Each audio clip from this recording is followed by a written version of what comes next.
శ్రీ గురుభ్యో నమ. శ్రీచక్ర నవావరణ గుప్త గాయత్రి మహామంత్రం.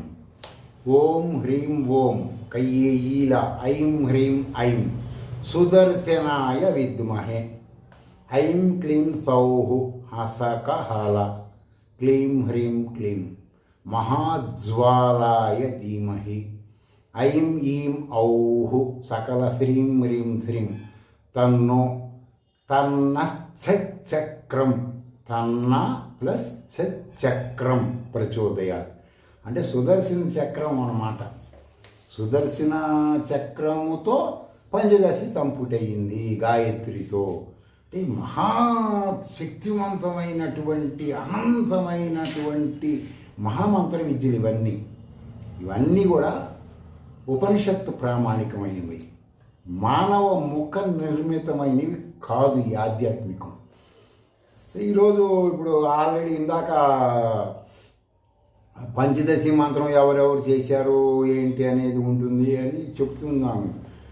కుబేరుడు చేసేది ఆల్రెడీ చెప్పి, అయినా కూడా ఈ శ్రీచక్ర నవావరణ గుప్త గాయత్రిలో కూడా అది కూడా చెప్తున్నా. అంటే ఒకవేళ అది చూడలేని వాళ్ళు చూస్తే ఇది కూడా తెలుసుకుంటారు.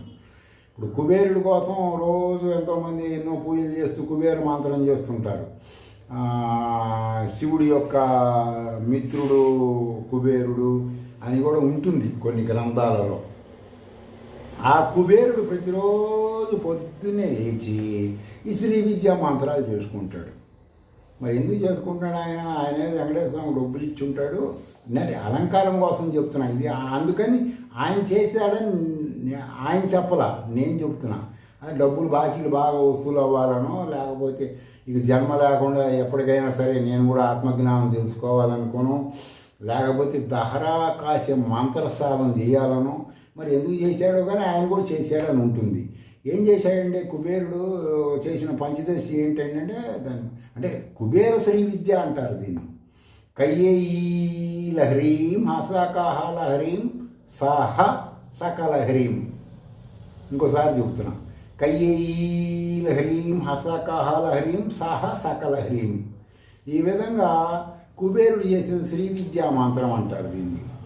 ప్రతిరోజు పొద్దున్నే లేవగానే ఆయన కూడా పూర్వాంగ ఉత్తరాంగాలు చెప్పుకొని ఈ మంత్రం మధ్యలో అంటే వేదాలు చదివిన వాళ్ళకి గాయత్రి, వేదాలు చదువుకోని వాళ్ళకి గుప్త గాయత్రి అనబడే పంచదశి శ్రీ విద్య ఎలాగో ఇది కూడా దాంట్లో ఒక భాగమే. అందరూ చేసుకోండి. కుబేరుడే మీ దగ్గరికి వచ్చి ఎప్పుడు కూర్చుంటాడు. మీ కుబేరు దగ్గరికి